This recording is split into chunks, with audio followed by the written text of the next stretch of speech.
Union Minister of Culture and Tourism, Government of India, to address the August gathering present here. धन्यवाद।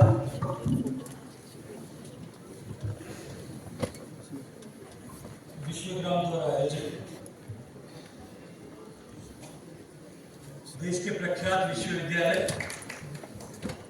देश के ख्यातिनाम विश्वविद्यालय जिसने भारत को भारत बनाने में अपना बहुत बड़ा योगदान किया है, संयुक्त तत्वावधान में आयोजित international symposium on peace, people and possibilities in Jammu and Kashmir, youth development initiatives, dreams and aspirations, ऐसे विषय पर आयोजित आज की इस कार्यशाला में मंच पर उपस्थित ऐसे विश्वविख्यात विश्वविद्यालय के सम्मानित कुलपति, जिसका अगुवा होना, जिसका अग्रज होना अपने आप में एक असीम गौरव का प्रदाता होता है, आदरणीय प्रोफेसर नीलोफर खान साहिबा। मुझे लगता है नीलोफर खान साहिबा इससे बहुत ज्यादा तालियां डिजर्व करते हैं।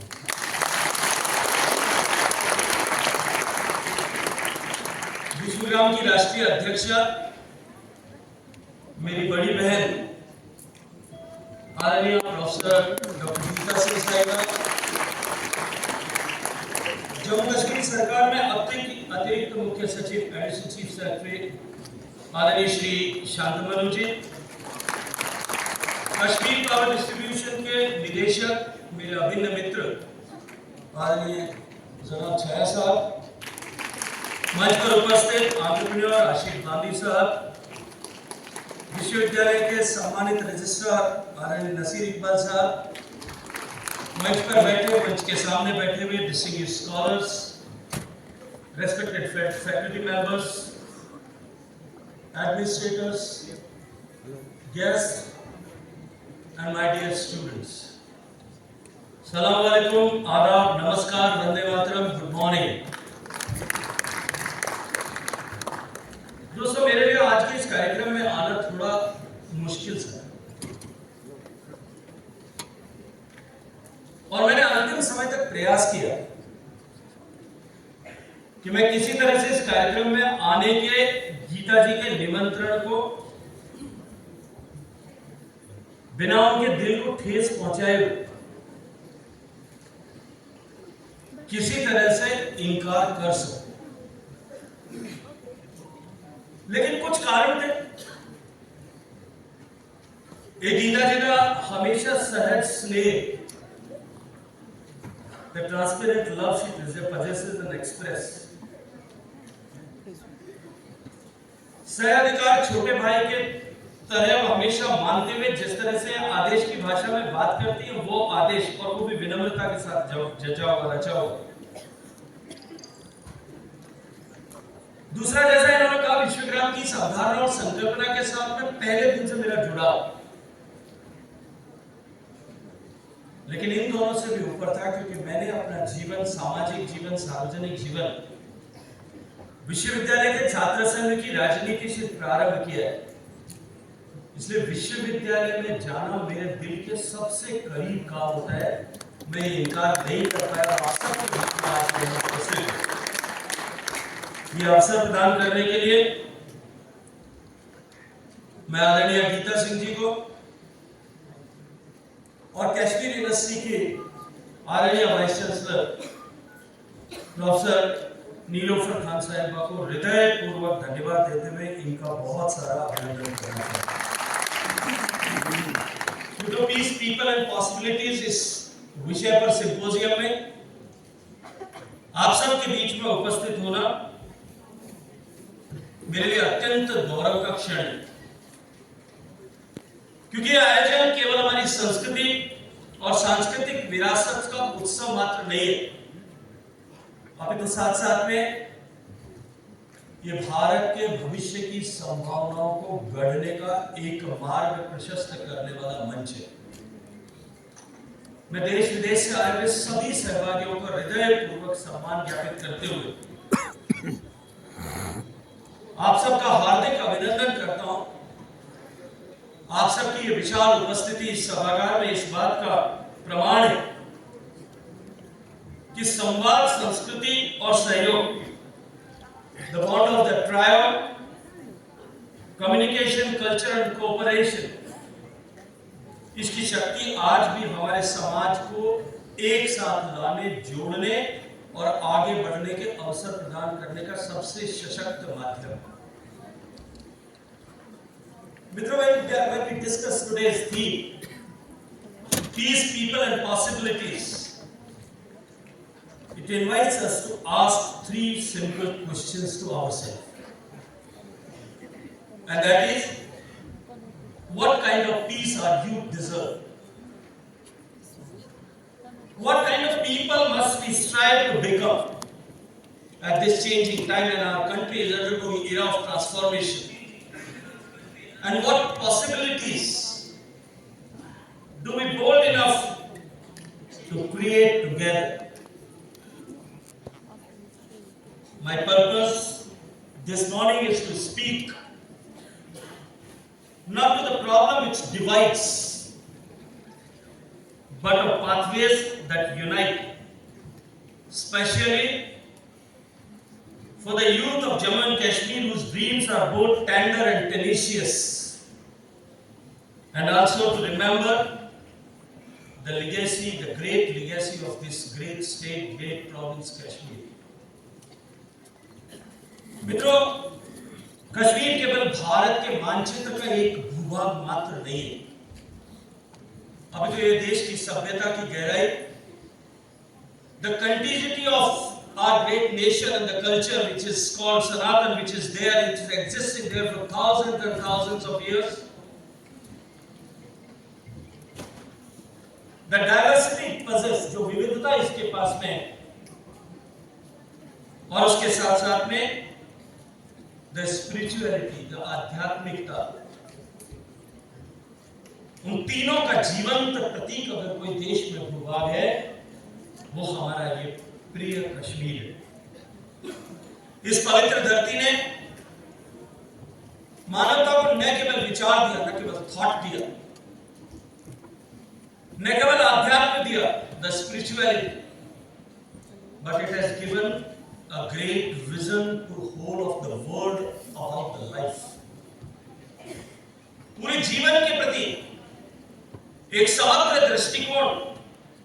इन तीनों ही स्तरों पर प्रेरित करने का काम इस धरती पर पैदा हुए महामानवों ने किया। मित्रों, इस धरती पर अध्यात्म का अर्थ कभी भी उतना संकुचित नहीं था जितना आज के कालखंड में अध्यात्म को माना गया। इस धरती में उपजे हुए ज्ञान ने कभी अध्यात्म को इस जगत से विमुख होने का रास्ता नहीं दिखाया। अभी तो अध्यात्म ने अपने मन को परिष्कृत करने, to transform ourselves from within,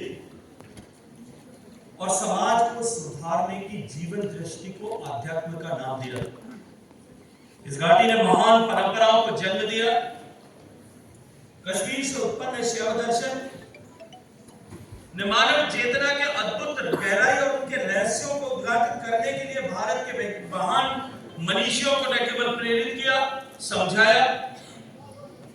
अब तो कश्मीर के बहुमुखी दार्शनिक और संत आचार्य अभिनव गुप्त ने जीवन का उद्देश्य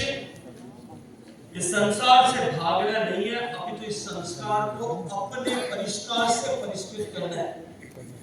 अपने आप को जो है ट्रांसफॉर्म करके, अपने आप को पवित्र करके इस समाज को और समाज के जिया जो है पूरे पृथ्वी को, पूरे विश्व को परिष्कृत करना, इस संकल्पना का जन्म अगर कहीं से हुआ तो इस धरती पर अभिनव गुप्त के माध्यम से हुआ। मित्रों, ये वो पवित्र भूमि है जहां आदिगुरु शंकराचार्य ने साधना की और उन्होंने अद्वैत की, जिस अद्वैत की वो बात करते थे, उस अद्वैत को परिष्कृत करके कि अद्वैत के शास्त्र में शाक्त को जोड़कर आदिगुरु शंकराचार्य के लिए यहाँ की एक कथा है, आप गीता जी आप सबकी जानकारी में होगी। आदिगुरु शंकराचार्य जब यात्रा करते हुए केरल के उस छोटे से भूभाग से, छोटे से गांव कीलाड़ी से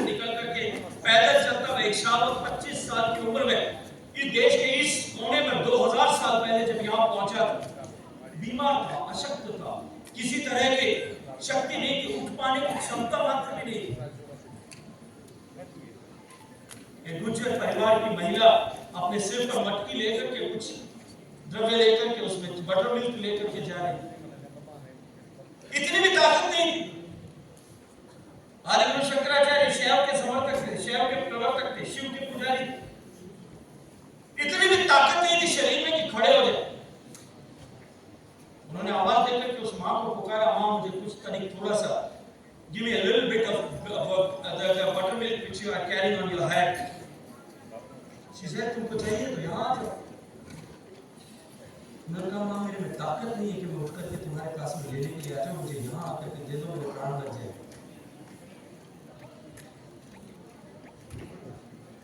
उस महिला ने कहा कि तुम शक्ति के बिना चाह के तुम चल नहीं सकते हो, तुम शक्ति के अस्तित्व को नकारते हो।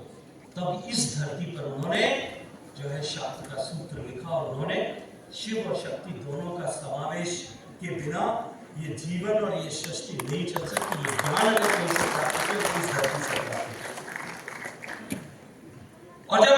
कश्मीर श्यामवाद और वेदांत के बीच में संवाद स्थापित हुआ, जो दिखाता है कि आस्था और तर्क जब साथ चलते हैं,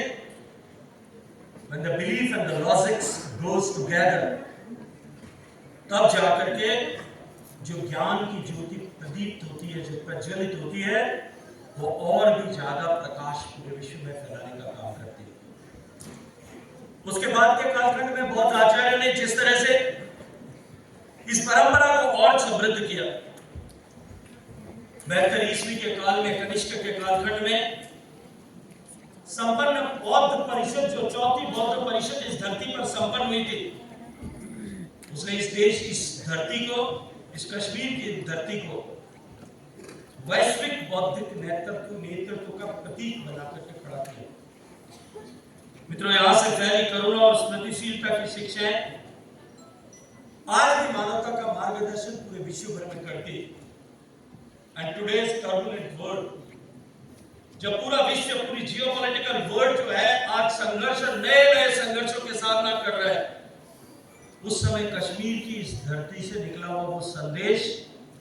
आज और भी ज्यादा महत्वपूर्ण हो जाता है। मित्रों, 14वीं शताब्दी में शेख नूरुद्दीन नूरानी, जिनको हमारे साहित्य में नंद ऋषि का नाम दिया गया, उन्होंने ऋषि सूफी परंपरा का जो स्थापना की थी, वो परंपरा के पदचिन्ह आज भी इस कश्मीर की रूहानियत में और कश्मीर की धरती पर, कश्मीर की बातचीत में दिखाई दे रहे। उन्होंने कहा था कि सच्चा आध्यात्म विनम्रता और सेवा के साथ साथ में सादगी में निहित है। उन्होंने दिखाया था कि आस्था का अर्थ हृदयों को जोड़ना है, दिलों को जोड़ना है, और उसके साथ साथ में कमजोरों की रक्षा करना भी।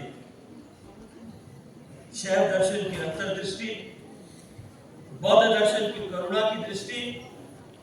और सूफी विनम्रता, इन तीनों का संगम वो महान आत्मा है जिसको आज हम कश्मीरियत की आत्मा कहते हैं। और डाइवर्सिटी की यूनिटी अगर कहीं किसी एक जगह पर विश्व में देखना हो,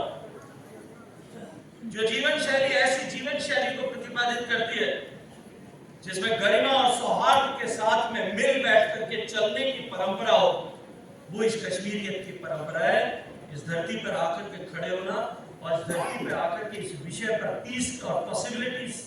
के साथ साथ में समाज के साथ किस तरह से आगे बढ़ा जा सकता है, इस संवाद में सम्मिलित होना निश्चित रूप से मेरे लिए गर्व का विषय है। मित्रों,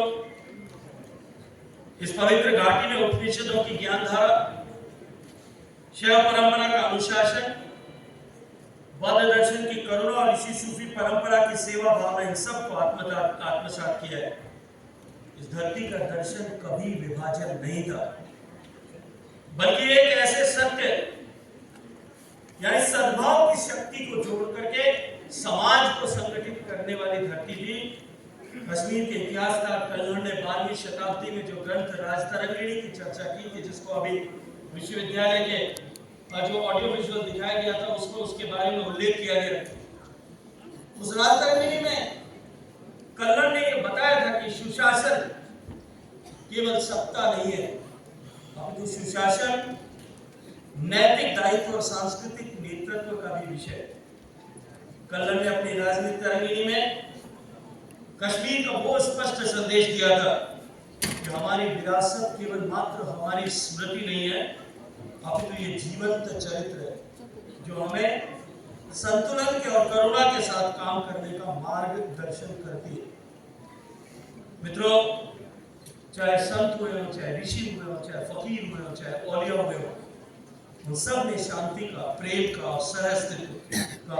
संदेश हम सबको दिया था। इस भावना को माननीय प्रधानमंत्री जी ने जब 7 नवंबर 2015 को कश्मीर में अपने संबोधन में उन्होंने कहा था कि कश्मीरियत इंसानियत और जमहूरियत,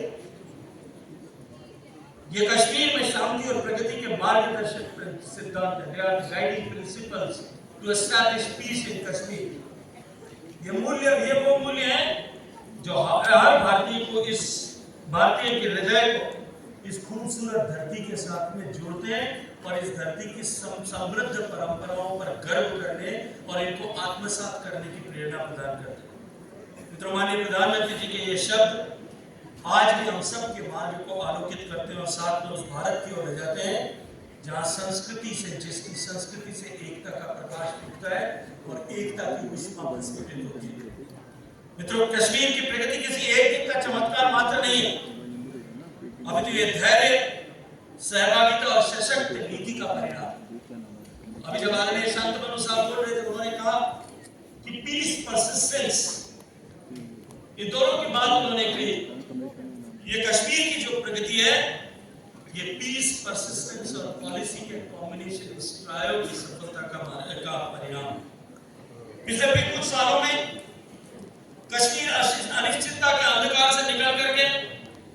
आज आत्मविश्वास के साथ में आगे बढ़ता हुआ दिखाई देता है। बाधाओं से सेतु के निर्माण की ओर एक ऐतिहासिक परिवर्तन आज हमें कश्मीर में दिखाई देता है। सुधारों और पारदर्शी शासन ने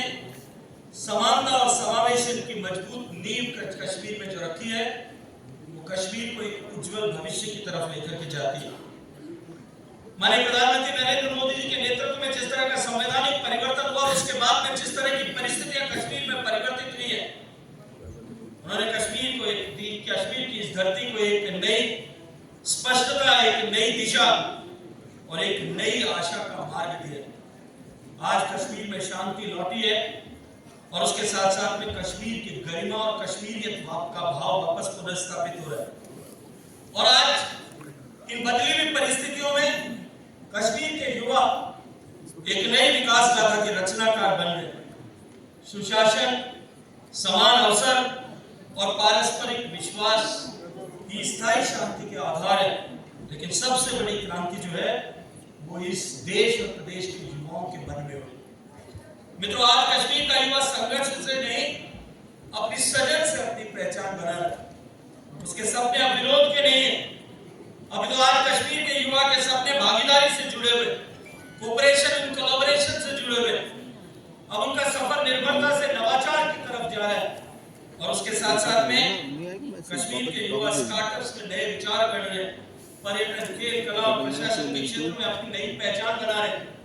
और एक ऐसे अवसर पर जब हमारा देश एक ट्रांसफॉर्मेशन के दौर से गुजर रहा है और पूरा विश्व इस बात को स्वीकार करता है कि भारत एक संपूर्ण बदलाव के रास्ते पर है। जो कुछ हम प्राप्त न कर पाए, जो कुछ हम हासिल न कर पाए, उस सबको, उस सारी खाई को पार करके भारत एक भविष्य का, विश्व का प्रणेता, विश्व का जो है सबसे अग्रणी राष्ट्र बनने की दिशा में जा रहा है। मित्रों, जब कभी भी कोई देश इस दिशा में ऐसे मार्ग पर आगे बढ़ता है, तो उसमें सबसे बड़ी जिम्मेदारी अगर किसी की होती है तो या तो एकेडमिया की होती है और या उस एकेडमिया के द्वारा जो सृजित यूथ होता है उसकी होती है। और आज उस एकेडमिया के साथ में यूथ के सापेक्ष बैठ करके जब हम इन विषयों पर विचार कर रहे हैं, तो मैं ये मानता हूँ ये एक नई ऊर्जा, आत्मविश्वास और आशा के साथ में हमें आगे बढ़ने का रास्ता दिखाएगा। मित्रों, आज कश्मीर की प्रगति केवल आंकड़ों से दिखाई नहीं देती, अपने धरातल पर दिखाई देती है। कश्मीर की प्रगति आज ये सामने बैठे युवा, इनकी आंखों की चमक से दिखाई देती। कश्मीर की प्रगति आज जो सम्मान, समान अवसर और आत्मगौरव से भरा हुआ भविष्य जो इन युवाओं के सामने खड़ा है, उससे आज कश्मीर की प्रगति दिखाई देती है। मित्रों, दुनिया कश्मीर को उसकी सुंदरता के लिए जानती है, पर्यटन के स्थान के लिए जानती है। स्वर्ग की तरह कश्मीर को पहचाना जाता है। ये कहा गया कि अगर धरती पर कोई स्वर्ग है तो वो यहाँ है, हम ही हैं। लेकिन धरती का स्वर्ग ये कहा जाने वाला प्रदेश जो लाखों पर्यटकों को अपने यहाँ पर आकर्षित करता था, दुर्भाग्य से बीच के उस कालखंड में जिस तरह की नजर इस धरती को लगी थी, लेकिन वो दिन अब समाप्त हो गए, लग गए। एक बार फिर कश्मीर में हर साल लाखों पर्यटकों का आगमन प्रारंभ हुआ है। यहाँ की सुरम्य घाटियां, यहाँ की झीलें, यहाँ की बर्फ से भरी हुई वादियां, यहाँ के कचनार के पेड़, तो लाखों लोगों को विश्व भर में यहाँ इस विश्व भर से इस धरती पर आकर्षित करते हैं। और हर आने वाला पर्यटक यहाँ युवाओं के लिए नए अवसरों का और रोजगार का सृजन करता है। विश्व भर के आंकड़ों को अगर उठा करके देखा जाए तो पूरी दुनिया में टूरिज्म का contribution in the global GDP it stands somewhere around 10%। Bharat के टूरिज्म का कंट्रीब्यूशन, भारत के जीडीपी में टूरिज्म का कंट्रीब्यूशन देखा जाए वो 5.6% है। और जिस रास्ते पर आज हमारा देश आगे बढ़ रहा है, जिस तरह से हमारी अर्थव्यवस्था विकसित हो रही है, आज हम दुनिया की तीसरी बड़ी अर्थव्यवस्था बन गए। तीसरी अर्थव्यवस्था बनने की दिशा में आगे बढ़ रहे हैं। चौथी अर्थव्यवस्था दुनिया की सबसे बड़ी अर्थव्यवस्था है। जिस तरह से पिछले सालों में सरकार ने माननीय प्रधानमंत्री जी के नेतृत्व में और प्रदेशों में सरकारों ने, केंद्र शासित प्रदेशों में सरकारों ने जिस तरह से सार्थक प्रयास किए, उनके चलते हुए आज भारत में जब 25 करोड़ लोग गरीबी की रेखा से बाहर निकल करके नए भारत के सृजन का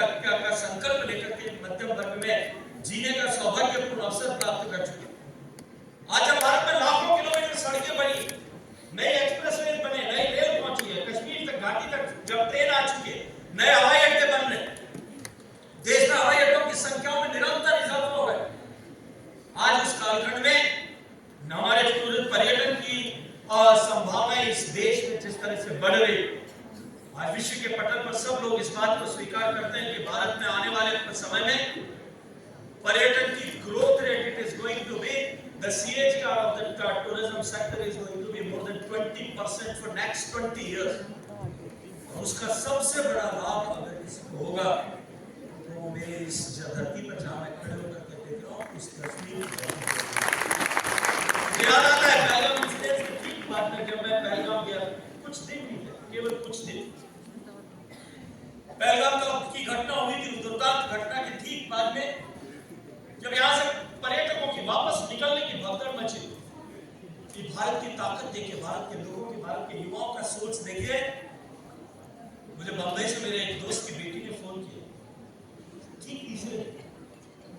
तीसरे दिन, वो कल्पना नहीं कर सकता था। उससे हम यहाँ से लोगों को निकालने के लिए, जो डर के मारे, खौफ के मारे यहाँ से जाने के लिए भागने को आतुर थे, कश्मीर के होटल में रह रहे थे, छोड़ करके सब जगह, श्रीनगर के होटल्स में एक जगह स्टेशन हो गए थे, सब भागने को आतुर थे। मुझे एक बेटी ने फोन किया, मुश्किल से 18 साल उम्र रही होगी, उसने कहा अंकल मुझे कश्मीर जाए।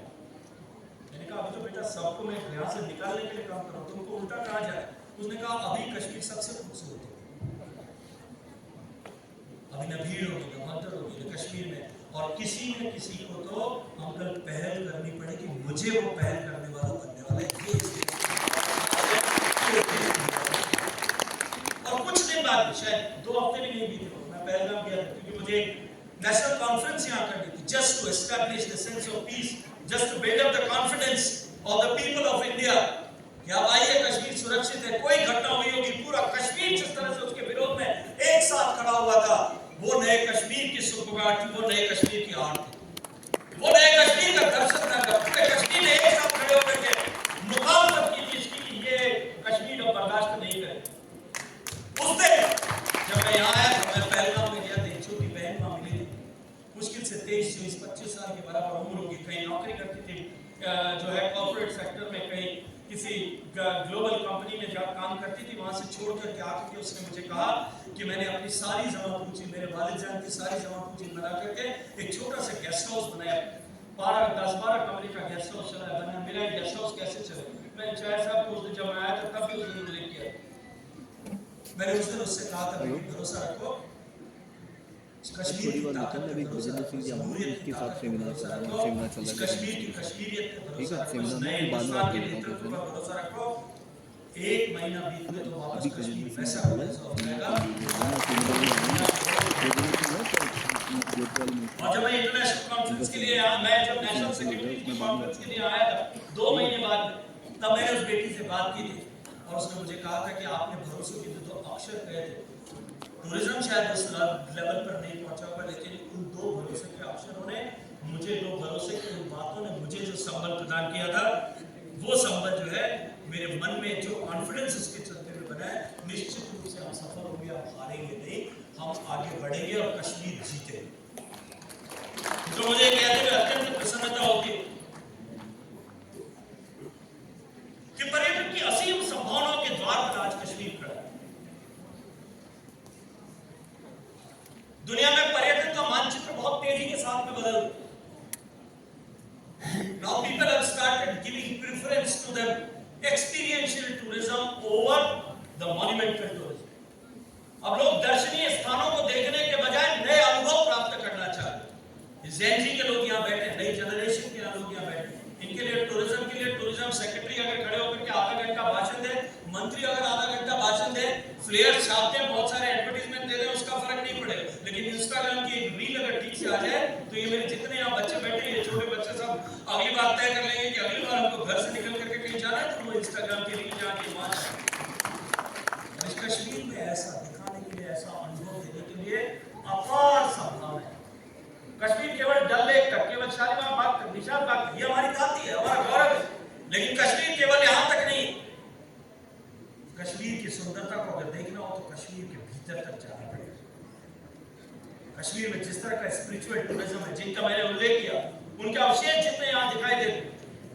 श्यामला दर्शन से लेकर के कल्लन के समय कालखंड से लेकर के और बौद्ध कालखंड तक के कश्मीर के जिस तरह के कश्मीर में अवशेष दिखाई देते, कश्मीर के गांव में जो होम स्टे में जिस तरह का अनुभव प्राप्त किया जा सकता, यहाँ घर में रह करके उस होम स्टे में रह करके और कश्मीर की कश्मीरियत को, कश्मीर की रूहानियत को, कश्मीर की रूहानियत को जिस तरह से महसूस किया जा सकता है, वो यहाँ आकर के होटल ललित में किसी 5 सितारा होटल में रह करके नहीं किया जा सकता। अपार संभावनाओं के द्वार पर जो है कश्मीर खड़ा है। और जब टूरिज्म आगे बढ़ता है, since tourism is the highest generator of the employment, it is known and established worldwide. पूरा विश्व इस बात को स्वीकार करता है। टूरिज्म में निवेश किया हुआ हर 1 करोड़ रुपया मल्टीप्लायर इफेक्ट के साथ में एम्प्लॉयमेंट जनरेट करता है। भारत में मैं जैसा कहा कि हम जिस रास्ते पर आगे बढ़ रहे हैं और आने वाले 2047 का जो विकसित भारत का लक्ष्य लेकर के माननीय प्रधानमंत्री जी के नेतृत्व में देश आगे बढ़ रहा है। 2047 तक हमने अपने आप के लिए जो है गोल लिया, हमने भी प्लेस्ड आवरसेल्फ 2047 तक भारत की इकोनॉमी में 10% कंट्रीब्यूटर जो है वो टूरिज्म बने। और जब 10% का टूरिज्म का कंट्रीब्यूटर बनता है, मैं आज जिम्मेदारी के साथ में आप सबके सामने कह सकता हूं कि tourism is going to be the largest employment generator after agriculture in our country. MSME भी इसके पीछे है, लेकिन हमको अपने कुटीर उद्योगों को जोड़ना पड़ेगा। हमको कश्मीर के दस्तकारों को, कश्मीर के शिल्पकारों को, कश्मीर के आर्टिजन्स को, कश्मीर में काम करने वाले, मैं जब सेक्रेटरी की कॉन्फ्रेंस में आया था तब यहाँ टूरिज्म डिपार्टमेंट ने एक एग्जीबिशन रखा। माशाल्लाह दिमाग घूम जाता है जब उसको देख करके, खूबसूरती की हाथों की नक्काशी को देख करके, हाथों की कला को देख करके, उस कशीदे को देख करके जो बहनें बनाती होंगी घर में बैठ करके, चमड़े पर जिस तरह की कारीगरी की थी, मैं आज भी वो मेरे दिमाग में घूम रहा है। उन संभावनाओं को we need to connect the dots and the technology जिस तरह से हमको leverage किया है। मैं इस विश्वविद्यालय में पढ़ने वाले छात्रों से भी और आदरणीय कुलपति महोदय से भी इस बात के लिए आग्रह करना चाहता हूँ कि हमको इस तरह से कश्मीर के इन खूबसूरत उत्पादों को हम ग्लोबल लेवल पर लेकर के किस तरह से जा सकते हैं। इस आर्टिफिशियल इंटेलिजेंस के युग में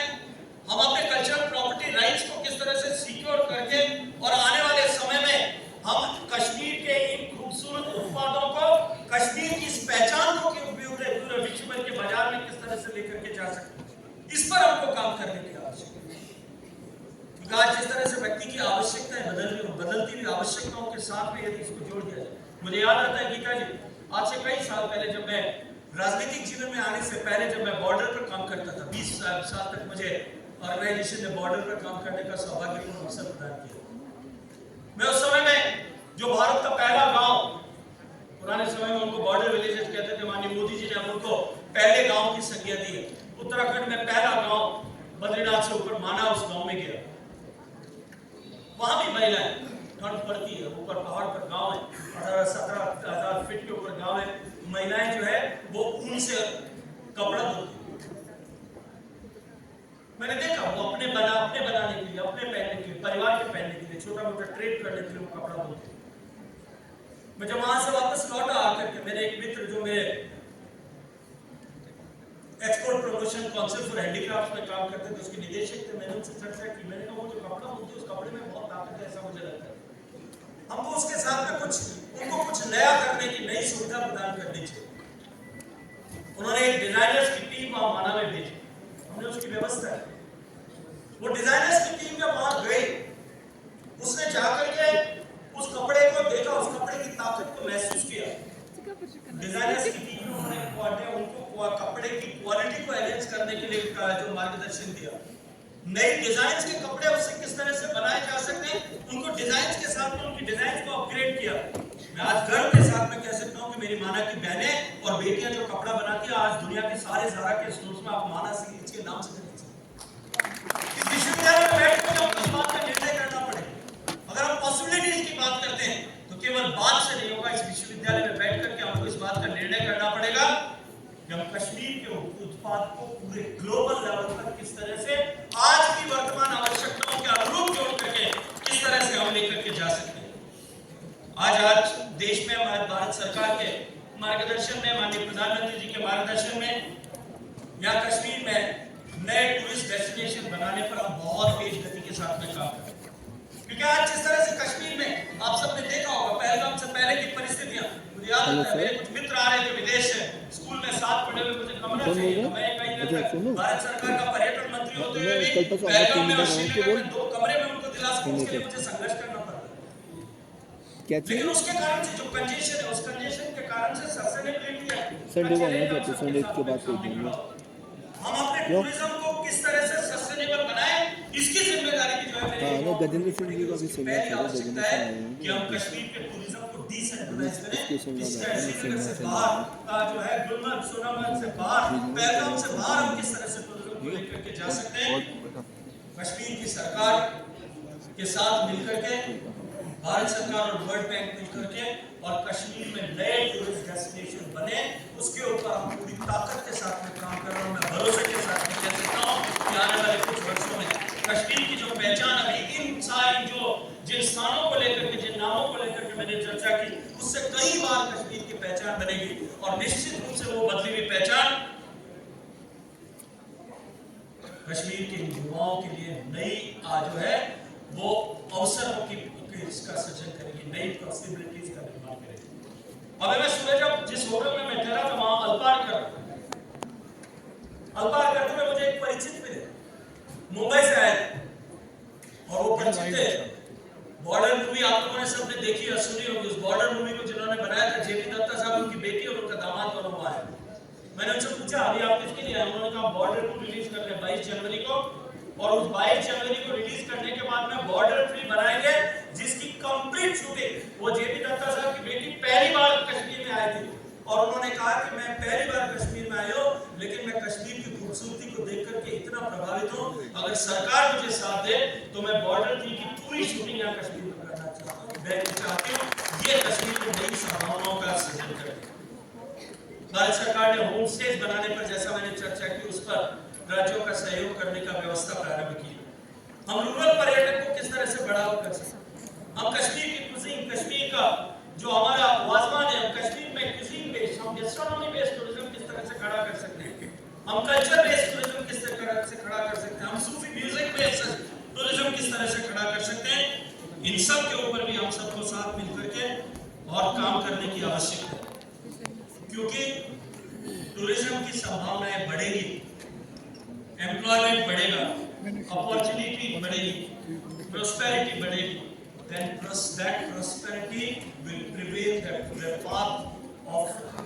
eternal peace in this province. मित्रों, इन सब के साथ साथ में जब हम कहते हैं कि वेलकम टू कश्मीर, तो ये केवल एक अभिवादन मात्र नहीं होता। केवल एक शब्द मात्र नहीं होते, अपितु उसकी गहराई को जो कश्मीर बुलाने वाले लोग हैं उनके दिल के भावों से, उनकी आंखों की चमक से समझा जा सकता है। आज कश्मीर में जो सबसे सकारात्मक परिवर्तन हम सबको दिखाई देता है वो मुझे दिखता है इस कश्मीर के युवाओं का बढ़ता हुआ आत्मविश्वास, जो अपनी उन जड़ों का आदर भी करते हैं, अपनी परंपराओं का आदर भी करते हैं और साथ साथ में भविष्य के सपनों को देखते हुए विश्व के साथ में इस बदलते हुए तकनीकी के युग में विश्व के साथ में कदम से कदम मिला करके चलने के लिए तैयार है। एक समय था जब कश्मीर में प्रतिभाओं को अपना घर छोड़ना पड़ा।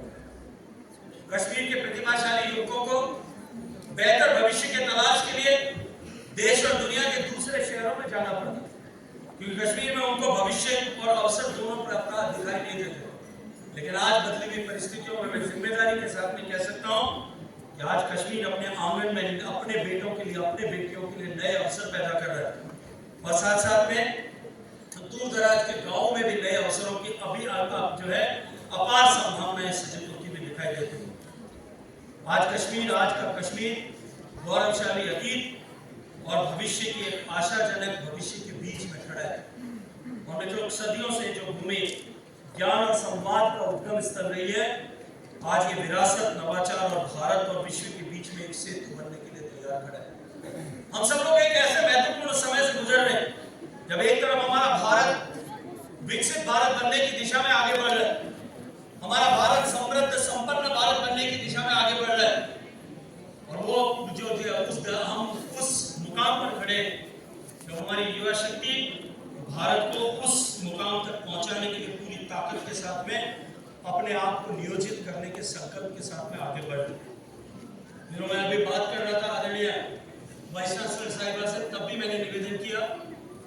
कि माननीय प्रधानमंत्री जी के नेतृत्व में हमने पांडुलिपियों के संरक्षण का एक नया मिशन प्रारंभ किया। The manuscripts which we have,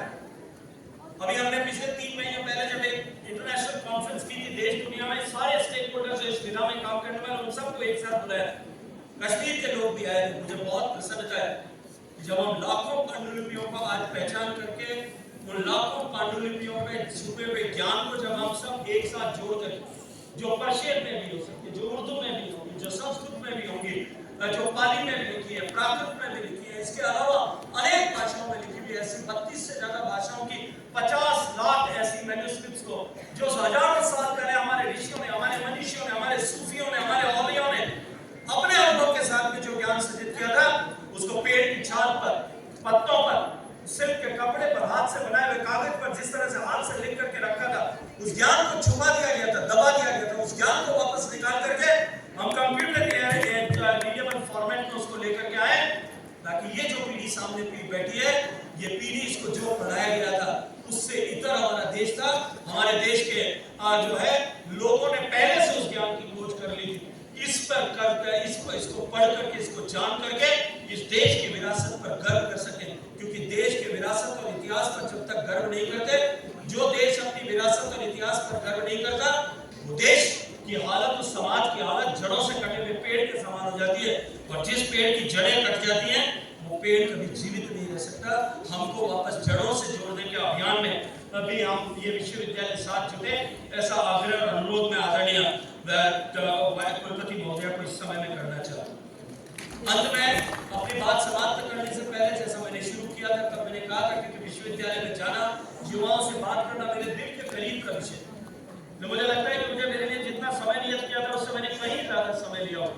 लेकिन अपनी बात समाप्त करते हुए मैं विश्वगाम का आभार व्यक्त करना चाहता हूँ और वसुधैव कुटुंबकम की जो अवधारणा भारत की अवधारणा थी, भारत की धरती की अवधारणा थी, हमने देखा है पिछले वर्षों में माननीय प्रधानमंत्री जी के नेतृत्व में कोविड की आपदा हो या पड़ोस के किसी मुल्क में आए हुई किसी प्राकृतिक आपदा का अवसर हो, चुनौती हो, भारत ने जिस तरह से विश्व मित्र की भूमिका में काम किया है, जिस तरह से दुनिया में मानवता में आए हुए हर संकट के समय में नेतृत्व करके सहज रूप से आगे बढ़ करके उस समय में उस लोगों को मुल्जा, उन गरीबों को, उन पीड़ितों को संभालने का काम जिस तरह से भारत ने किया, भारत की पहचान जो विश्व बंधुत्व की पहचान थी, वो पहचान नए सिरे से गढ़ी जा रही है और उसके साथ साथ में जो पूरे दुनिया को एक राष्ट्र, एक मिशन, एक परिवार, वसुधैव कुटुंबकम की जो अवधारणा थी, ये भारत की अवधारणा भारत के युवाओं की ताकत, भारत की संस्कृति और भारत के आत्मनिर्भरता सिक्के के रास्ते से बढ़ करके पूरे विश्व भर में एक नए सिरे से सजित होगी। मैं अंत में अपनी बात समाप्त करने से पहले जिन लोगों ने यहाँ पर इस 2 दिन की इस कार्यशाला में अपने अपने विचार प्रस्तुत किए होंगे, इस 2 दिवसीय संगोष्ठी में हमारे साथ जुड़े होंगे, उन सब का धन्यवाद करते हुए मैं अंत में इतना कहना चाहता हूँ कि कश्मीर की कहानी अब खोए हुए अतीत की कहानी नहीं है, अपितु नए जन्म लेते हुए एक ऐसे प्रदेश की कहानी है जिसका संदेश स्पष्ट है कि हम उभर रहे हैं और हम साथ मिलकर के भारत को विकसित बनाने की रास्ते पर आगे बढ़ रहे हैं। हमको मित्रों शांति, करुणा और सहअस्तित्व के साथ में आगे बढ़ते हुए let us all recall the pathways for this prosperous nation, the peace with the path which have prevailed by the peace, by the people of Kashmir and by the people of India. We will have to pledge ourselves and we will have to decide to recall the pathways. Let us all recall education to employability, startups and innovation, sustainable livelihood, well-being and sports, culture and confidence. To achieve this, we will have to pledge ourselves that I pledge to build with honesty, to learn with humility, to serve with empathy, and to lead with courage. I will turn my skills into services, my dreams into action, and my success into someone else's opportunity for peace, for people, and for prosper possibilities in Kashmir for the world. With these words, thank you very much. And once again, I would like to extend my thanks to the organizers for giving me this opportunity. Thank you very much. Jai Hind, Vande Mataram, Bharat Mata ki Jai.